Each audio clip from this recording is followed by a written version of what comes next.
मैं doctor Pradeep Yadav, consultant physician, Kurawali road, Mainpuri से। आज आपके सामने बहुत ही कॉमन जो एक समस्या है हमारे देश की और अदर कंट्रीज में भी है, वो है वाइल्ड एनिमल बाइट, जंगली जानवरों का काटना और डॉग बाइट। वाइल्ड एनिमल में हमारे क्या क्या आता है?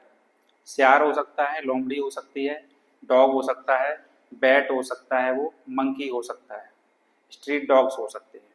तो इन सबको मैं कॉमनली आज आपको बताने वाला हूँ।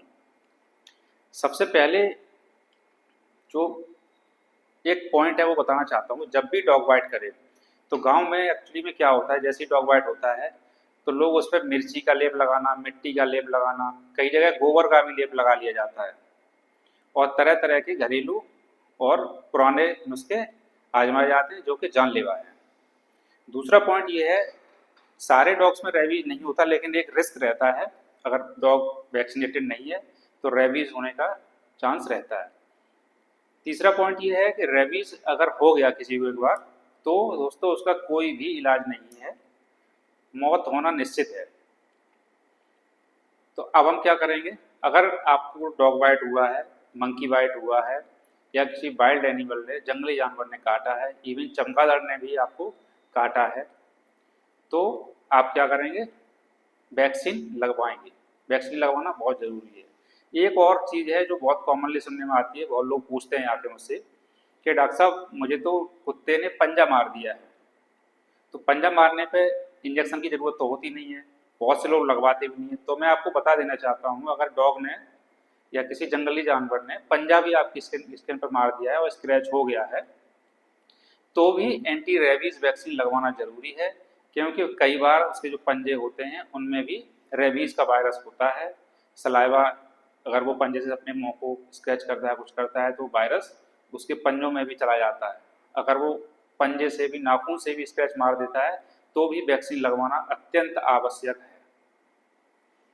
तो तीन चीज़ें ये हो गई। इसके अलावा हम बात करते हैं कि अगर डॉग बाइट या एनिमल बाइट हुआ है तो हमें करना क्या चाहिए। सबसे पहले हमें करना चाहिए 15 से 20 मिनट तक साबुन लगा के उसको हमें अच्छे से घाव को धोना चाहिए, रनिंग वाटर में, ट्रैप वाटर में।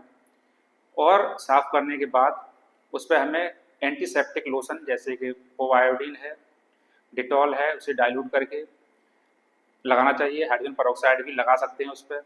इन सारी चीज़ों से उसको क्लीन करना चाहिए और जितनी जल्दी संभव हो सके हमें अपने हॉस्पिटल या अपने डॉक्टर से संपर्क करना चाहिए। अब हम बात करेंगे कि जो वुंड है उसकी तीन कैटेगरी हैं, WHO के अकॉर्डिंग तीन कैटेगरी में डिवाइड किया गया है। कैटेगरी 1, कैटेगरी 2 और कैटेगरी 3। तीनों कैटेगरी को मैं उसके ट्रीटमेंट के साथ साथ ही आपको बताऊंगा। कैटेगरी 1 में क्या होता है, सिंपली जो डॉग है उसने आपको, उसकी सलाइवा आपकी हेल्दी स्किन पर गिर गया है या उसने आपको चाटा है कहीं पे, तो इस केस में कोई भी ट्रीटमेंट लेने की जरूरत नहीं है, सिंपली आप धो सकते हैं उसको। कैटेगरी 2 वुंड में क्या आता है, जो डॉग है या वाइल्ड एनिमल है उसने आपकी स्किन पे खरोच मार दिया है, चाहे वो पंजे से हो चाहे वो दांत से हो। इवन अगर खून नहीं भी निकला है और डॉग ने अपने दांत आपकी स्किन में गड़ा दिए हैं, तो भी वो इसी सेकंड कैटेगरी में आता है। इस कैटेगरी में भले ही उसने पंजे से खरोंच मारा है, तो इस कैटेगरी में एंटी रेबीज वैक्सीन लगवाना बहुत ज़्यादा जरूरी है। रेबीज वैक्सीन की जरूरत है लेकिन इसमें इम्यूनोग्लोबुलिन लगवाने की जरूरत नहीं है। अब हम बात करते हैं कैटेगरी 3 वुंड की। कैटेगरी 3 वुंड में क्या होता है, ब्लीडिंग वुंड होते हैं। दांत एकदम स्किन के अंदर घुस गए हैं, ब्लीडिंग हो रही है, मांस भी निकल आता है, बहुत बार हड्डियां भी एक्सपोज हो जाती हैं। इस टाइप के जितने भी केस हैं उसमें हमें बहुत ज़्यादा ध्यान रखना है। स्पेशली अगर डॉग ने हाथ में काटा है, गर्दन पे काटा है, चेहरे पे काटा है या सिर पे काट लिया है, तो ये जो है ये डेंजरस साइट मानी जाती है। इनका इन्फेक्शन बहुत जल्दी ब्रेन तक पहुंच जाता है, वायरस बहुत जल्दी ब्रेन तक पहुंच जाएगा। इस केस में भी जो हमारा प्राइमरी है, सबसे पहले हमें उसे टैप वाटर से 15 मिनट तक साबुन लगा के धोना है। उसके बाद एंटीसेप्टिक लोशन लगाना है। उसके बाद हमें तुरंत अपने डॉक्टर के पास जाना है। अब इसमें ट्रीटमेंट में तीन चीज़ें हमें देखनी है। सबसे पहले तो एंटी रेबीज वैक्सीन लगेगी। एंटी रेबीज वैक्सीन के बाद हमें इस ऐसे केसेस में इम्यूनोग्लोबिन भी लगवाना पड़ता है, HRIG, human anti rabies immunoglobulin करके आता है HRIG। प्लस अब जो एंटी रेबीज इम्यूनोग्लोबुलिन है, इसको हम लोकली जो वुंड है वहाँ पर इन्फिल्ट्रेट कर देते हैं। बाकी बची हुई अगर डोज बच जाती है तो उसे इंट्रामस्कुलर इंजेक्ट कर देना चाहिए इसको। अब बात आती है टेटनस की। अगर वुंड कंटामिनेटेड हो गया है तो इसमें हमें नॉर्मली भी जो TT वैक्सीन है वो तो हमें लगवा ही देनी है, लेकिन अगर वुंड बहुत सीवियर है तो उसमें एंटीबॉडी अगेंस्ट TT भी हमें लगवा देनी चाहिए।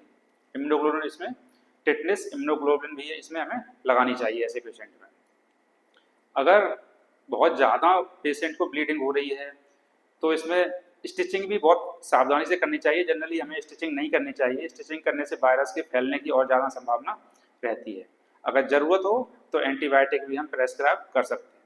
अब हम इसकी डोज की बात करते हैं रेबीज वैक्सीन की, ARV की। इसमें इंट्रामस्कुलर रिजीम जनरली यूज होता है और सरकारी हॉस्पिटल में इंट्राडर्मल रिजीम भी यूज होता है। अगर हम इंट्रामस्कुलर की बात करें तो इसमें 5 डोजेज दी जाती हैं, 0 days, 7 days, 14 days and 28 days पर इंट्रामस्कुलर दी जाती है। होल 1 एम्प्यूल पूरा इसमें लगा दिया जाता है। 1 ml या 0.5 ml में ये आता है। इसके अलावा बड़ी गलतियां कतई ना करें, घरेलू इलाज के चक्कर में ना पड़े। कोई भी वुंड वाइट, स्क्रैच कुछ भी होता है तो आप मुझसे भी संपर्क कर सकते हैं और अपने नज़दीकी स्वास्थ्य केंद्र पर जाकर वैक्सीन लगा सकते हैं और अपनी जान बचा सकते हैं। धन्यवाद।